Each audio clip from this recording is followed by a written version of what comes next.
சிவகார்த்திகேயன் நடிப்புல பராசக்தி இந்த படம் ஜான் 10ஆம் தேதி ரிலீஸ் ஆயிருந்துச்சு. இந்த படத்துல ரவி மோகன், அதர்வா, ஸ்ரீலீலா இன்னும் பலர் நடிச்சிருந்தாங்க. சுதா கொங்கரா தான் இந்த படத்தை இயக்கியிருந்தாங்க. இந்த படத்தோட பட்ஜெட்னு பாத்துக்கிட்டா 130 முதல் 150 கோடி பட்ஜெட்ல எடுத்திருந்தாங்க. இந்த படத்தோட வேர்ல்டு வைடு கலெக்ஷன் எவ்வளவுன்னு பாத்துக்கிட்டா 102 கோடி ரூபாய். தமிழ்நாடு கலெக்ஷன் எவ்வளவுன்னு பாத்துக்கிட்டா 52 கோடி ரூபாய். வேர்ல்டு வைடுல 102 கோடி ரூபாய் எடுத்திருக்கு. இந்த படம் வந்து ரிலீஸ் முன்னாடி ஒரு பக்கா டேபிள் ப்ராஃபிட்டான படம். ரிலீஸ் முன்னாடி 100 கோடிக்கு மேல டேபிள் ப்ராஃபிட்டா இருந்த படம் இப்போ டோட்டலா 200 கோடிக்கு மேல இந்த படத்தோட கலெக்ஷன் இருக்குது.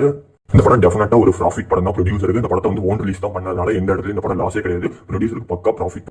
நடிப்புல ஜான் 14ஆம் தேதி ரிலீஸ் ஆன படம் தான் வந்து வாவாத்தியார். இந்த படத்துல கீர்த்தி செட்டி, ராஜ்கிரண் இன்னும் பலர் நடிச்சிருந்தாங்க. இந்த படத்தை வந்து நலன் குமாரசாமி இயக்கியிருந்தாப்ல. இந்த படத்தோட பட்ஜெட்னு பாத்துக்கிட்டா வந்து 40 கோடி ரூபாய். இந்த படத்தோட வேர்ல்டு வைடு கலெக்ஷன் பாத்தீங்கன்னா வெறும் 11 கோடி ரூபாய். ஒரு பாதி கலெக்ஷன் கூட இந்த படம் பண்ண முடியாம இந்த வருஷத்தோட ஃபர்ஸ்ட் டிசாஸ்டர் பிலிமாவே ஆயிரத்தி கார்த்தியோட வாவாத்தியார். தீவா நடிப்புல தலைவர் தம்பி தலைமையில் ஜான் 14 ஒரு படம் ரிலீஸ் ஆயிருந்துச்சு. இந்த படத்தோட பட்ஜெட் எவ்வளவுன்னு பாத்துக்கிட்டா வந்து 8 கோடி ரூபாய். இந்த படத்தோட வேர்ல்டு வைடு கலெக்ஷன் எவ்வளவுன்னு பாத்துக்கிட்டா 22 முதல் 25 கோடி ரூபாய் கலெக்ட் பண்ணிருக்கு. இன்னமும் இந்த படம் வந்து திரையரங்குகளை ஓடிக்கொண்டுதான் இருக்குது. இந்த படத்தோட ஃபைனல் கிராஸ் எவ்வளவு வரும்னு பாப்போம். வெயிட் பண்ணி 30 கோடி பக்கத்துல ரீச் ஆயிரும். எப்படி இருந்தாலும் இந்த படம் வந்து ஜீவாக்கு ஒரு மிகப்பெரிய கம்பேக் பிலிம்னே சொல்லலாம். இந்த பொங்கலோட உண்மையான வின்னர் யாருன்னு பார்த்தா வந்து பராசக்தியா தூக்கி சாப்பிட்டுச்சு ட்ரிபிள் டி.